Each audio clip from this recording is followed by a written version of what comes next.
All right. Happy to have you along, my fellow Americans. I'm Sam Bushman for Liberty United. We've got an incredible series of shows coming up.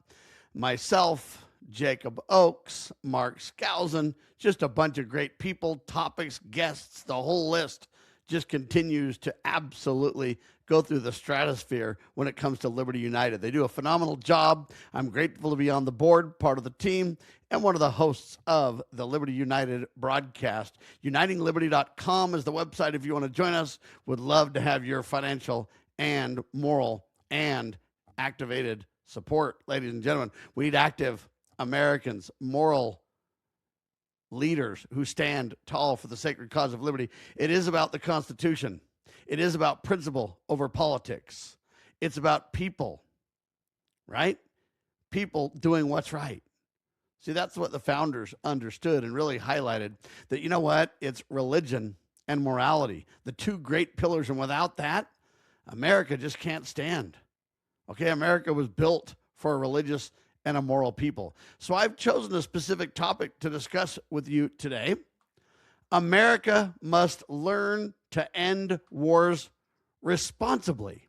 Think about that. You got to learn to end wars responsibly. How do you do that? You know what? Getting into war, first of all, and getting out of war are absolutely two different questions. I mean, if we want to talk about getting into war, the first thing you would say is, well, we shouldn't get into war at all unless it's a defensive, not an offensive war, right? Secondly, if we get into war, we should follow the supreme law of the land, the Constitution, which means checks and balances. The president, the courts, the states, they don't have authority to go to war. Congress has that exclusive authority. And I get that the president can act if America is being attacked, like a Pearl Harbor example might be one, where you say, hey, you know what, we've been attacked. The president needs to act, and then Congress can follow up. That's fine. But you know what? The presidents have stolen authority from Congress for quite some time. Congress isn't jealous of their delegated responsibilities. They just let it go. And if the war goes good, they take the credit. If the war goes bad, they blame it on the president, right? It's a tragic scenario. But getting into war is a very important thing.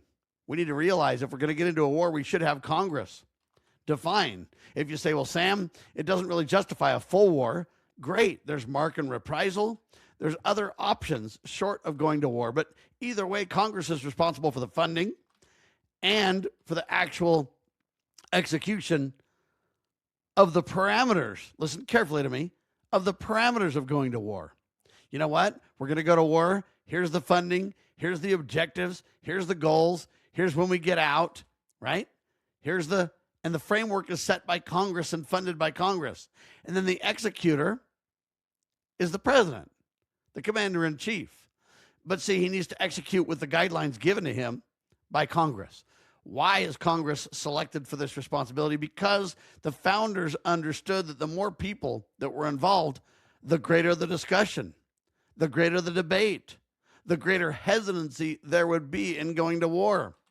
Because you know what? Congress needs to answer to their constituents way more than a president does, right? Anyway, so getting into war is a big thing. And we somehow, at least with many wars since World War II, we have kind of sidestepped that responsibility, might be the best way to say it. Congress has been derelict in their duty, to say the least. But now we're in a war, right? It's the Iran war. And other times we've been in wars, the Vietnam War, etc. And once you're in a war, it's a very different question on how to get out of war. How do you get out of war and do so responsibly? You know what? Once a nation is deeply involved in war, the question changes. It no longer matters how we got in because you can't reverse the clock. It only matters how we got in an effort to educate to make sure we don't repeat it. But other than that, it doesn't matter how we got here. Now we're here. And what do we do about it is the ultimate question. The urgent question becomes, how do we end it responsibly, protect our people, honor legitimate commitments, and restore peace? It's a fair question, right? Many people won't answer that question, but I'm absolutely going to dig in today and do my very best to answer it. I believe in a very responsible, moral, leadership-oriented way. All right? They're the Ron Pauls of the world, and I agree with them and love them. Ron Paul was right about endless war, ladies and gentlemen. Ron Paul often said, hey, we walked right in so we can just walk right out. His warning matters. He's right about that. We could do that. Endless wars become permanent when government loses the will to leave. America was never meant to police the world indefinitely, right? And so that point of Ron Paul's is right. We could just walk out. I don't know that it's the most responsible thing to do, but it is certainly one option. And it's hard to argue against that option, because if we don't just walk right out, how do we make sure we don't stay forever? And that's the real problem with war, is war becomes perpetual. It's kind of like taxes. You know, they say the only thing I have to do is pay taxes and die, right? And they say that for a reason. So the Ron Paul idea is you just walk right out. You're done. Well, Ezra Taft Benson warned against, quote, crashing the plane, if you will. He argued that once you are in the air, you can't simply abandon the controls. You can't just leave. Reckless withdrawal can create collapse, chaos, and even greater bloodshed than if you weren't there at all. Because when you dismantle things and then leave, oftentimes you can leave things in a worse state than when you got there. The answer is not endless war. The answer is to try to find a way for a responsible landing, right? How do you land the plane, not just crash it? How do we get out of war and do so appropriately, responsibly? Well, I say this. I kind of fall between the Ron Paul plan, we could just walk out since we walked in, and the Ezra Taft Benson plan, which says, hey, we need to try to land the plane. I agree we need to land the plane. But we can go back to the same people that were supposed to get us into war, or, remember, if they have war powers, the same people that are supposed to keep us out of war, if it's not a just war, they're the people that we need to turn to in a representative republic to get us out of this thing, folks, right? I believe that we need to turn to Congress, and we, the people, need to put tremendous pressure on our congressional representatives, House and Senate. We must have Congress reclaim their constitutional duty, their constitutional authority. The Constitution gives Congress, and only Congress, control over war funding. Congress should stop writing blank checks for the president with no clear mission and no defined end. Every authorization, ladies and gentlemen, that Congress grants for war should include specific objectives, measurable benchmarks, reporting requirements. Where are we at? What's happening? What objectives have we met? Timelines and exit conditions. We're done when? We've accomplished when? We leave when? Right? We also need to define what victory is before funding continues. Okay, before another dollar is spent, leaders need to answer fundamental questions to the people and to Congress. Right? What is the mission? What are we there to do? What does success look like? How do we know when we're doing well? How do we know when the mission is complete? What objectives do we need to accomplish? What conditions, listen carefully to me, what conditions trigger withdrawal? If government cannot clearly define withdrawal conditions and or what victory looks like, the American people should question ever going to war. And if we're already in a war, certainly question continuing that war, right? We need to prevent mission creep as well.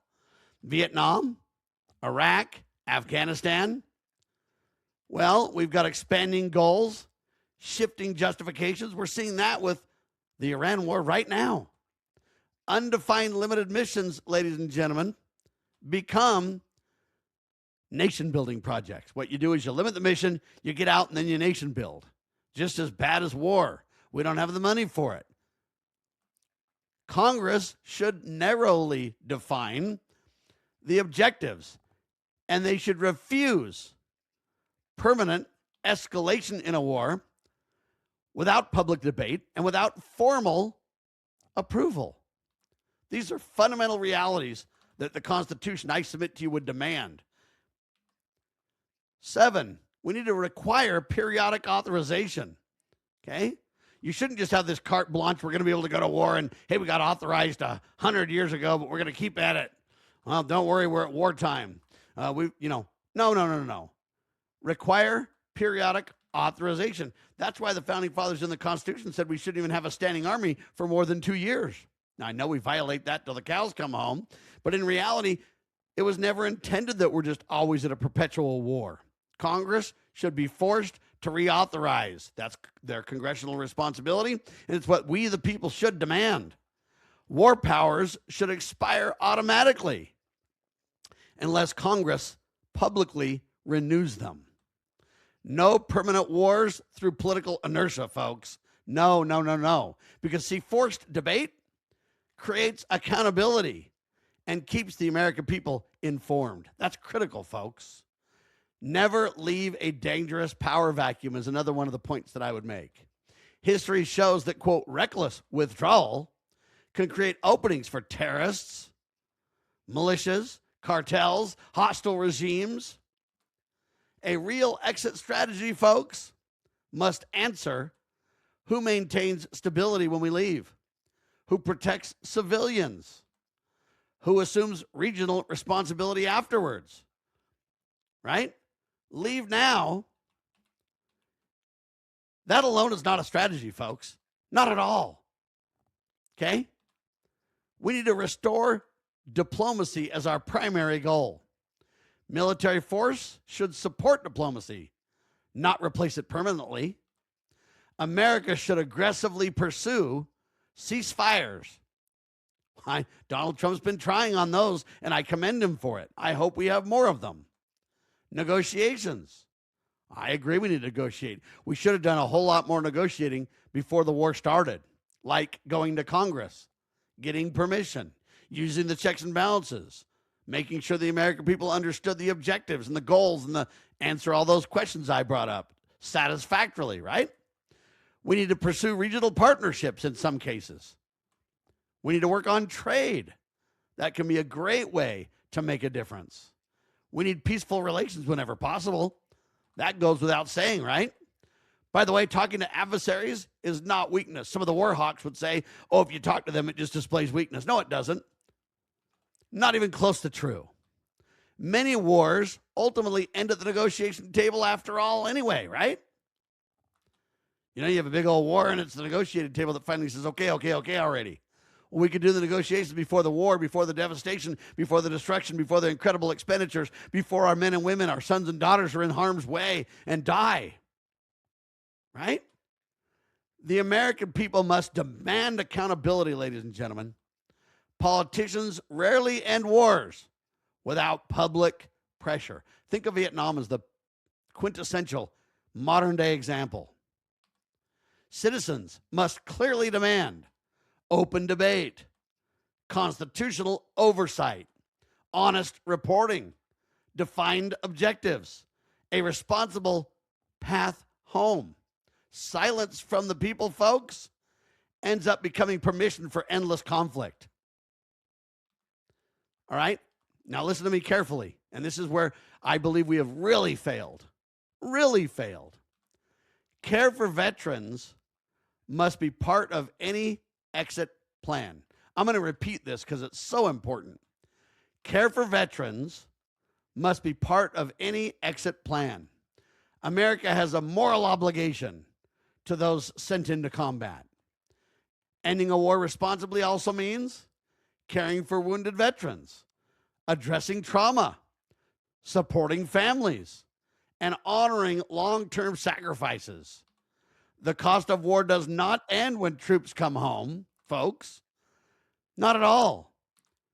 We need to beware the incentives for permanent war. The military-industrial complex, the war machine as some call it, those are the incentives for politicians. President Dwight D. Eisenhower warned about the military-industrial complex to make the point. Powerful financial, political, and bureaucratic interests can benefit from never-ending conflict. Reject it. Weapons manufacturers, contractors, intelligence agencies, foreign entanglements, and political agendas can all create pressure to prolong war.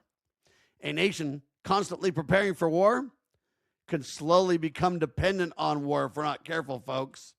The American people must remain vigilant against policies that normalize permanent conflict. By the way, a quick pause. Did you know that Liberty United is making a difference? They're teaching people about principles, right? The Constitution. It's principles over politics. Become part of the team today, unitingliberty.com. I'm a member, I'm on the board, and highly hope you help us. Donate, get involved at unitingliberty.com. All right, back to my how do we get out of war responsibly? We need peace through strength, folks. That requires wisdom. Strength alone is not enough. A superpower must also exercise restraint, discipline, and wisdom. True strength means knowing when to fight, when to negotiate, when objectives have been achieved, and when it's time to come home. Endless wars weaken nations financially, morally, and spiritually. Okay, America needs to already have an exit strategy in place before wars even begin.